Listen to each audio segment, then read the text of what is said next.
Hello, everybody. Welcome along. We are back again to react to another new manager hired in the Championship. Joe Edwards in as the Millwall manager. I say it's a new name on me. It was back end of last week. We did talk a bit about Joe Edwards on the Championship Check-In podcast, as he's very well known to our own Sam Parkin. So do check that out. And I will give you my thoughts right now on this hire.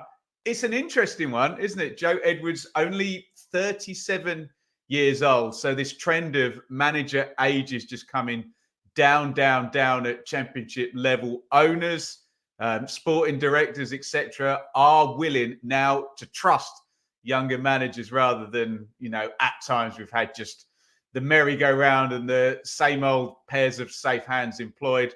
Not anymore, really. That's not the way people seem to be operating. Edwards' background, he came through Chelsea, a sort of worked with the academy teams there, and obviously they've had a really great history in the last sort of decade with their academy players, Chelsea. And in the Championship, we've seen a hell of a lot of them loaned down. The likes of Tammy Abraham got promoted with Aston Villa. Reece James was basically a one-man team at times for Wigan, wasn't he? And, of course, here's the big link, and we're going to talk about him as I bash the microphone a few times, is Frank Lampard, who brought down Mason Mount and Fikayo Tomori at Derby. And then when Lampard became the Chelsea manager, Edwards was promoted up to work with him. And when Lampard went off to Everton, Joe Edwards went across there as the assistant. His most recent job's been with England under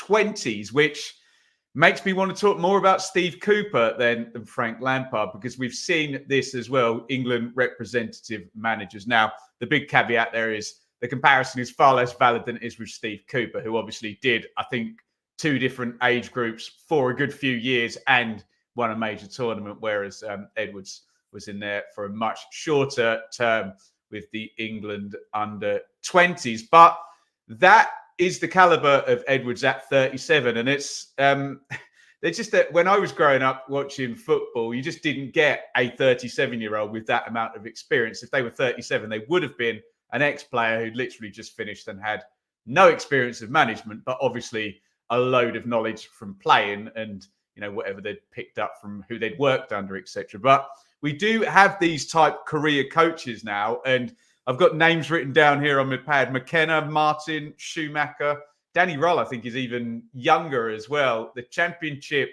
it is now not abnormal for us to see someone who's under 40. Let me know in the comments what you think of the caliber in terms of those. It's nice and mixed, isn't it, with the under 20s and the assistant gigs. There's Premier League experience. There's academy experience. So looks like a decent body of work already for Joe Edwards. If I can try and keep up, we'll go on to what this means for Millwall in a second. But in terms of the broader Championship picture, and perhaps the reason I'm doing this with no production right now and off the cuff, is we're probably going to be doing another one of these later for Bristol City. And that will, I think, bring an end to the latest managerial merry-go-round sort of revolution. Might start again, though, mightn't it, in November? If I'm not misremembering, I think we've had 6 changes now. Warnock felt more mutual consent at Huddersfield with Darren Moore going in. Sheffield Wednesday was a car crash, wasn't it? And that was Cisco out and Danny Roll, who I've just mentioned, as another of these young managers coming in. Obviously, Millwall went at the end of the international break. Who else went at the start of the international break? It was Birmingham.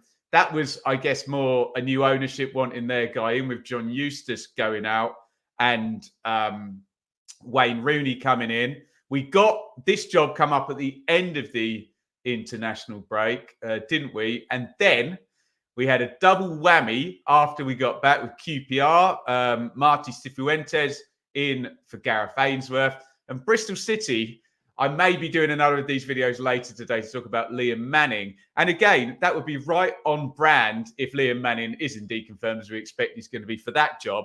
Very sort of similar name and, kind of profile, not necessarily CV, but to Joe Edwards and a lot of these other guys we are mentioning. So my thoughts on the hire Well, I have no problem with his CV or his age or anything like that. That, I don't know, some people might. That all seems to work for me and make sense.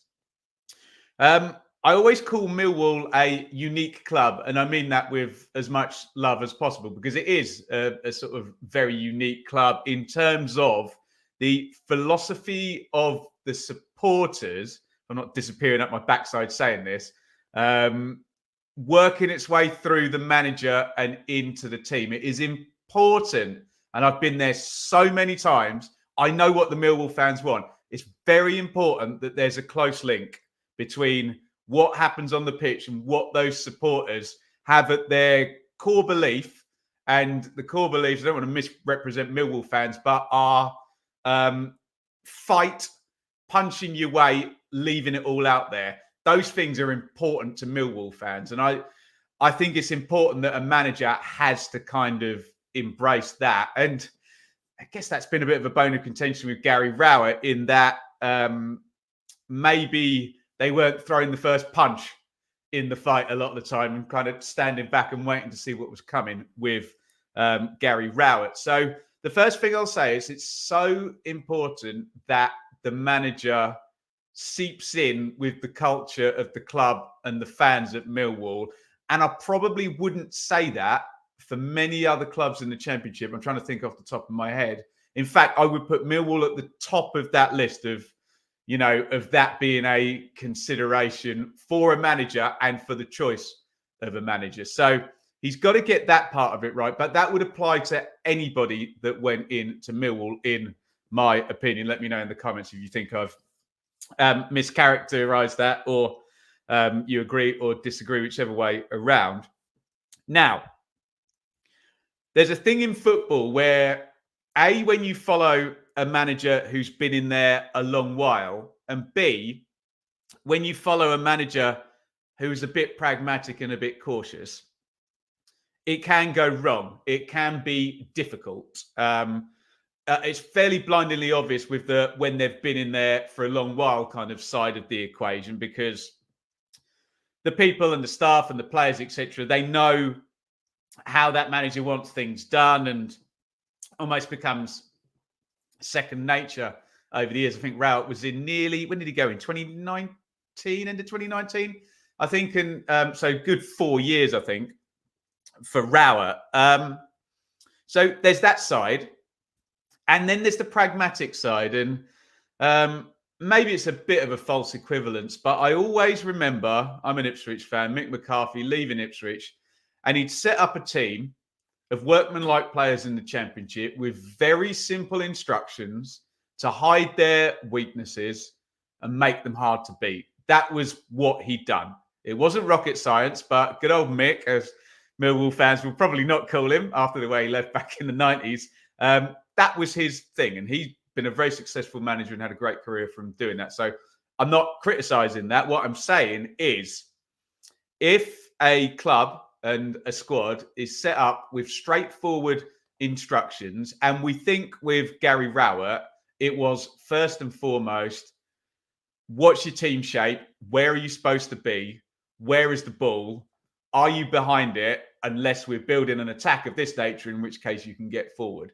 And it was be hard to beat more than anything. And over the years, the likes of Jed Wallace and Zin Fleming in more recent times kind of were doing a lot on their own. They had the freedom to go and take long range shots and get goals and assists. But what I'm saying is that has to be managed very, very carefully. And I'd say that for whoever was going in, unless it was another pragmatic manager, in which case they would rather enjoy that. But I think from all my talking to Millwall fans, that it was important that they didn't go for another pragmatic manager. And I suppose that sort of parlays into the conversation about style. And I mustn't claim knowledge I don't have. I have plenty of knowledge on Frank Lampard, but not necessarily Joe Edwards. So a lot of my summations here are based on what I've seen Frank Lampard teams do. So I could be wrong about that, because Joe Edwards could go do something completely different. But I saw a lot of Lampard's Derby in the Championship a few years back, and a reasonable amount of his Chelsea on the telly and whatnot. But 4-3-3, open, passing, not necessarily fast-paced, but methodical. Not quite as slow as maybe like a Scott Parker team, but we're not talking, I don't know, Bielsa speed in terms of the way attacks are built. But I would suggest that's very different than a Gary Rowett sort of 3-5-2, hard to beat, central midfielders. Billy Mitchell, always the canary in the coal mine. Where is he in terms of where the team shape is? Because he'll always be tucked in behind the ball, and you can see where the central midfields are backing off. That Lampard's Derby was very, very much not like that, playing through the thirds, etc., full backs forward. So I would suggest, unless that's very carefully managed, and I'm not saying you can't go from a pragmatic style to a nice passing style. The obvious example is it's Sean Dyche to Vincent Kompany. But before all you Millwall fans are yelling at me while you're watching this, I get it. Burnley had a year one parachute payment and raised a lot of money and were able to buy in players to be able to do that, whereas Millwall they just won't be able to do that with FFP and with just the wealth levels at the club and what's coming in terms of the broadcast money compared to a Burnley side. So I would love to see. I say I would love to see. I don't really care how anybody plays, as long as the manager has a core belief and the players buy into it. I don't mind counter-attack. I don't mind long ball. I don't mind pragmatic. I don't mind all-out attack. As long as it's a philosophy that everyone's into, I'm fine.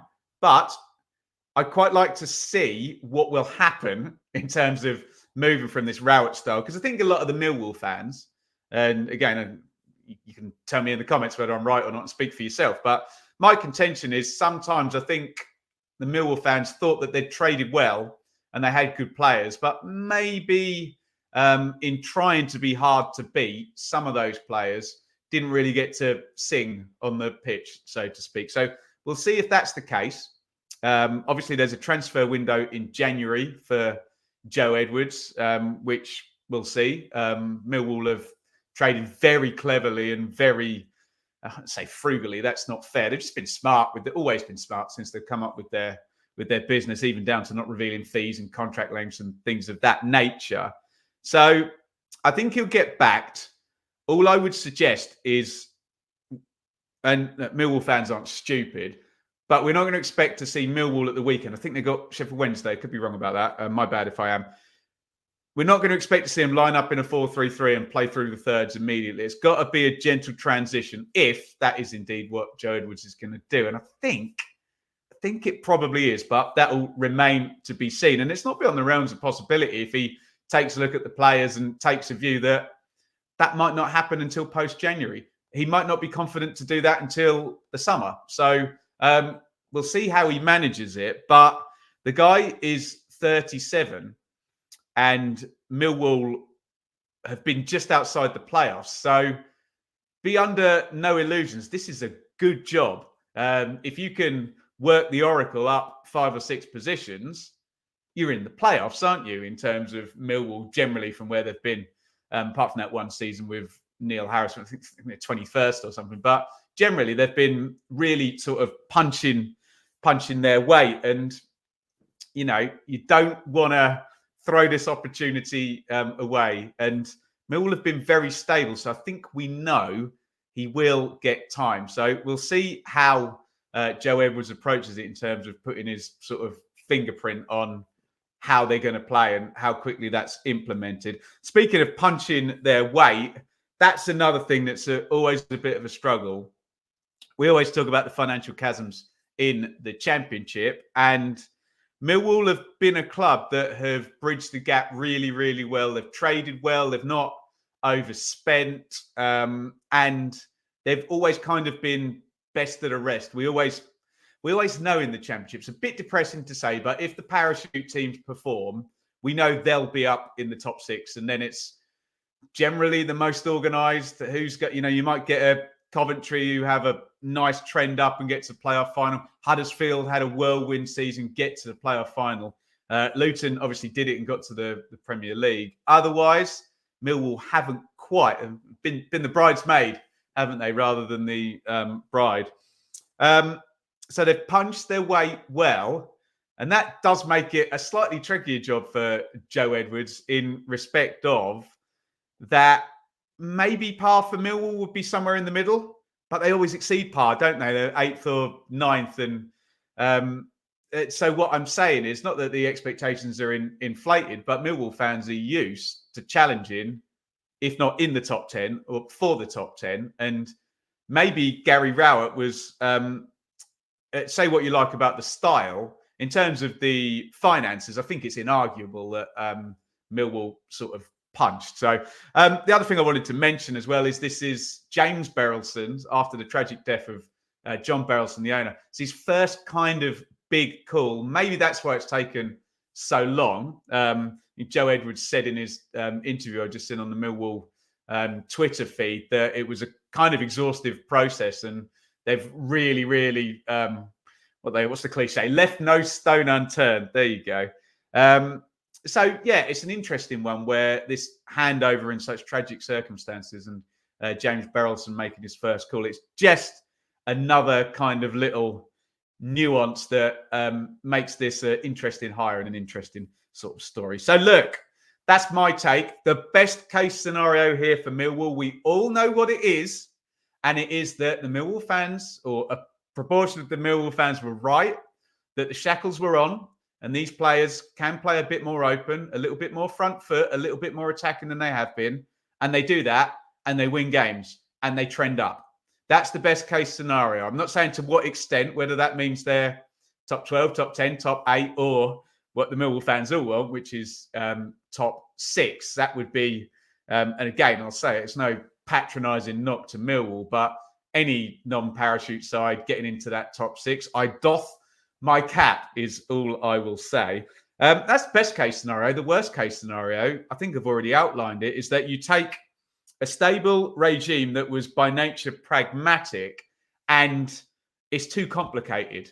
The players were all in their comfort zone. I'm not criticising the players saying that, but it's good management to hide players' weaknesses, by the way. I'm not having a pop at Rowett either, but this would be the worst case scenario, that they come out of that comfort zone and it's a struggle and it doesn't work, and you get the trend down. Obviously, I don't think Millwall could probably coast and not really be in too much relegation trouble, famous last words, this season, given what we're seeing at the bottom. It's a possibility the bottom 4 are all locked in already, aren't they? So there's my best and worst case scenarios for that. Be interested in your thoughts. We've gone off the cuff, so sorry if I've rambled a little bit. And as always, in off the cuff things, everything I've said is in good faith. If I've made any factual errors, then feel free to let me know, but do it politely. You know, everybody trips over their words once in a while where they're rambling off the cuff for 20 minutes. But enough from me. Let me know what you think down there in the comments, whether you're a Millwall fan or you're not really. I'd be interested in what people think of the hire. And if you want to know my take on the outgoing manager, we did a fair bit on Gary Rowett. It's a couple of weeks old, this video now, but still worth checking out for a bit of extra context. You can click up there. Thank you, everybody, for watching. Joe Edwards in at Millwall. Looking forward to hearing your views.